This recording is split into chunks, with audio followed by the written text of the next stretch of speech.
Assalamualaikum warahmatullahi wabarakatuh. Petang ini saya akan membahas tentang cara menulis cerpen atau novel yang kreatif dan inspiratif. Sobat yang berbahagia, menurut Freud, pembaca di dalam membaca karya-karya kreatif, saya sebut karya-karya kreatif itu biasanya berupa cerpen maupun novel, itu tidak sekedar hanya mencari hiburan, tetapi juga kenikmatan. Itu kalau kata Freud. Apakah kenikmatan itu yang bersifat ekstasi, yaitu kegembiraan yang luar biasa, karena misalnya menemukan kesamaan nasib dengan tokoh yang dibacanya, kemudian erotik, rangsangan yang ada kaitannya dengan kenikmatan seks biasanya, kemudian dreams, menemukan apa yang diimpikan, apa yang diinginkan dari materi yang dibacanya, karena ia tidak menemukannya dalam realita yang dihadapinya. Kemudian estetik, keindahan dari materi yang dibacanya. Biasanya khususnya bahasanya yang indah dan komunikatif. Teman-teman sekalian, hasil riset dari Gary Provost dari Amerika Serikat, dia seorang penulis lepas tahun 85, beliau menunjukkan bahwa pembaca dari kalangan apapun, berselera tema apapun, itu memiliki kriteria yang sama terhadap materi bacaan yang dibacanya. Sehingga kemudian ada 5 cara bagaimana menulis cerpen atau novel yang menarik bagi pembaca. Yang pertama, pengarang bukan penceramah. Jadi pembaca ini berharap bahwa pengarang karya yang dibacanya itu bukanlah seseorang penceramah. Maksudnya pengarang tidak memposisikan dirinya sebagai penceramah, melainkan sebagai pendongeng. Jadi pendongeng, dia bercerita. Pengarang yang dijuluki pembaca sebagai penceramah, itu apabila pengarang tersebut menulis karyanya seperti seorang pengkhotbah, yaitu menggurui, sehingga karyanya memberi kesan sebagai petunjuk. Biasanya karya serupa ini ditulis banyak menggunakan narasi yang merupakan media pengarang untuk menceramai atau menggurui pembacanya. Dan pembaca kurang tertarik membaca karya yang ditulis dengan gaya-gaya penceramah ini karena dianggap melelahkan. Sehingga kemudian bahasanya tidak indah, isinya dianggap terlalu berat. Ini bisa dipahami karena karya tersebut bermuatan pesan-pesan tertentu yang diharapkan bisa mengubah pola pikir masyarakat. Selain itu juga biasanya ditulis oleh pengarang yang berlatar belakang akademi tertentu atau berprofesi tertentu. Nah, itu yang pertama. Yang kedua, tulis tentang manusia, ya, tentang human interest. Dari seorang novelis Milan Kundera, juga Freud tadi, psikiater Austria, beliau mengatakan bahwa objek yang disajikan karya-karya kreatif seperti cerpen, seperti novel, adalah tentang manusia dengan segala sepak terjangnya, yaitu hubungan manusia dengan manusia, hubungan manusia dengan alam, hubungan manusia dengan sang pencipta, atau hubungan manusia dengan ketiga unsur tersebut. Dari ketiga unsur tersebut, yang paling menarik adalah hubungan manusia dengan manusia. Karena hubungan manusia dan manusia ini diwarnai dari berbagai masalah. Nah, misalnya ada konflik, individual maupun massal. Ada cinta, ada perebutan kekuasaan, ada perebutan tahta, perebutan harta, agama dan ras. Karena masalah yang paling banyak digemari pembaca untuk disajikan dalam cerita adalah seputar cinta, perebutan kekuasaan, dan kedua masalah ini biasanya penuh intrik, ya, dironai oleh romantisme, erotisme, sadisme, sinisme, ketamaan, dan masing-masing rona tersebut itu ada penggemarnya untuk dinikmati sebagai pelepas tekanan jiwa atau untuk memuaskan ambisi-ambisi, mimpi-mimpinya yang tidak mungkin ditemukan di dalam kenyataan. Kita bisa baca dan lihat itu novel-novel Romeo and Juliet, karya William Shakespeare, kemudian kalau di Indonesia adalah ayat-ayat cinta, itu semuanya adalah tentang manusia, tentang bagaimana manusia, dengan berbagai masalahnya, dengan konfliknya, dengan cintanya, perebutan kekuasaan, tahta, harta, dan sebagainya. Yang ketiga adalah gunakan setting yang memikat. Jadi pembaca itu menyukai setting yang mengajaknya seperti ikut mengalami. Itu namanya setting. Jadi ikut mengalami atau masuk dalam karya yang dibacanya. Jadi kalau kita perhatikan novel-novel pop di Amerika yang jadi bestseller itu ditulis dengan setting alam yang memikat. Atau kalau jenengan teman-teman baca novelnya Habibur Rahman Al-Shirazi, jenengan seakan-akan di bawah setting itu berada di kota Mesir, berada di Kairo, berada di lorong-lorong jalan Mesir, seakan-akan jenengan memang berada di negeri para nabi, di negeri Mesir. Jadi sebelum novel-novel menjamur seperti sekarang, para pengarang di barat sana, di Amerika, itu memang dikenal kreatif untuk menciptakan setting. Jadi misalnya Ernest Hemingway itu ketika menulis novel The Old Man and the Sea, walau novel ini boleh dikatakan pendek, namun dia begitu mampu melukiskan secara mendalam tentang kehidupan di laut yang dijalani oleh seorang pelaut tua, Hemingway. Hemingway ini bisa juga menghadirkan setting berlatar belakang Afrika dan negeri lain yang pernah dijelajahinya. Sehingga settingnya itu tidak hanya disukai pembaca awam, tetapi juga dijadikan acuan menulis para pengarang muda.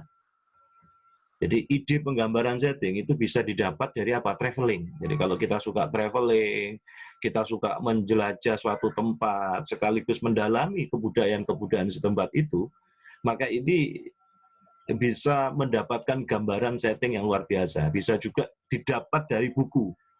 Namun kadang-kadang hasilnya kurang akurat, sehingga perlu juga dilengkapi dengan wawancara, observasi daerah, observasi wilayah, orang-orang yang berada di situ untuk mengetahuinya.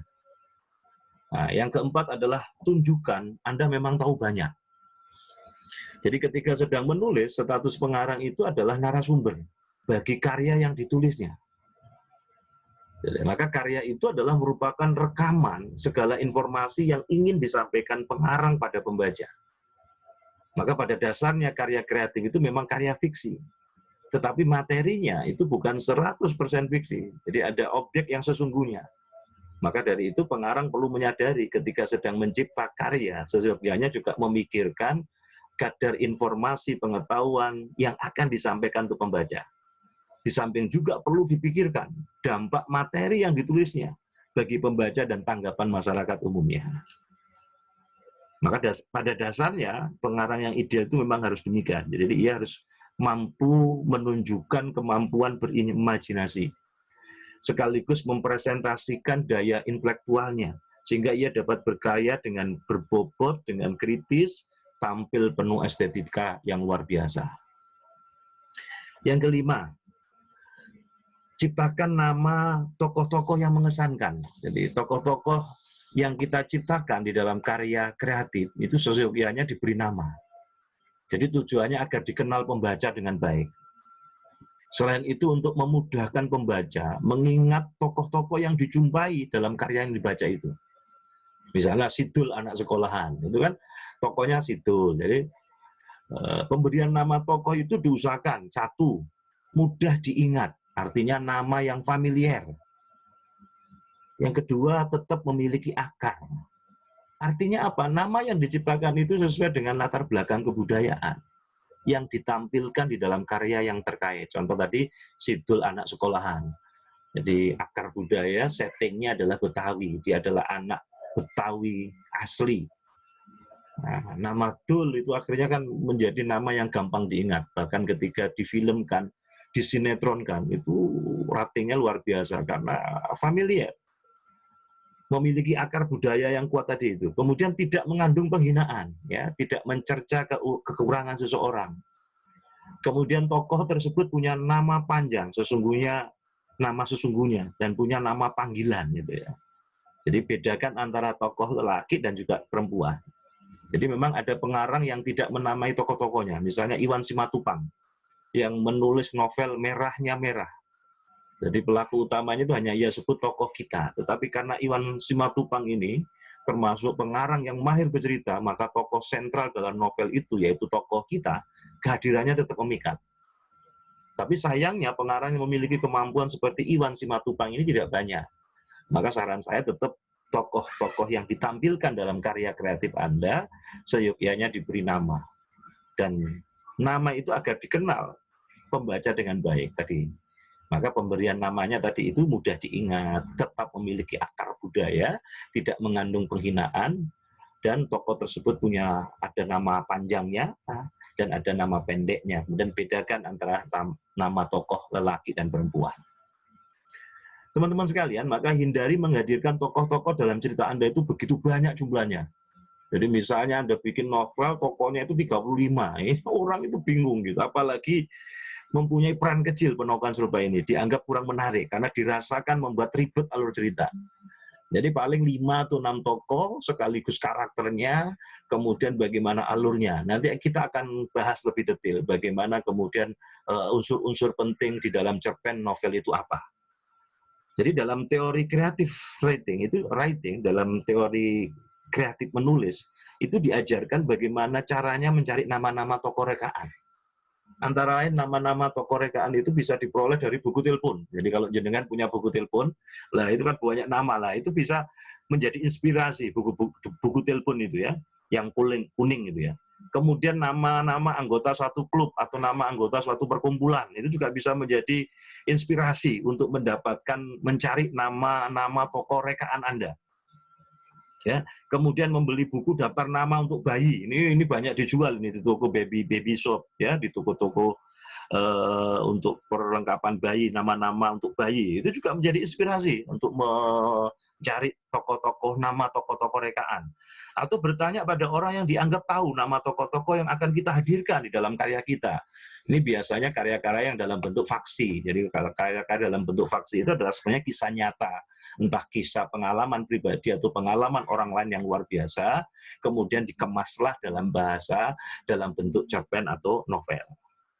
Teman-teman sekalian, agar kisah-kisah fiktif itu menarik, maka seorang penulis perlu menguasai teknik-teknik bercerita secara baik.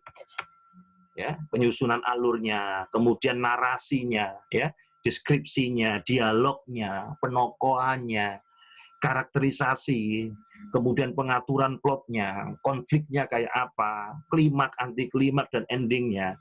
Semua itu adalah merupakan komponen penyusunan novel atau cerpen.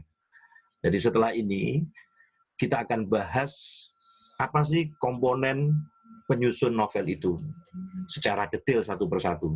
Mudah-mudahan nanti teman-teman yang berniat untuk menjawab tantangan 90 hari menulis buku dalam bentuk fiksi, entah itu cerpen atau novel, bisa segera memprogramkan, sehingga dalam 90 hari, 3 bulan ke depan, naskah cerpen atau novel itu telah selesai. Dan selama stay at home ini ternyata kita bisa menghasilkan karya-karya yang luar biasa. Wassalamualaikum warahmatullahi wabarakatuh.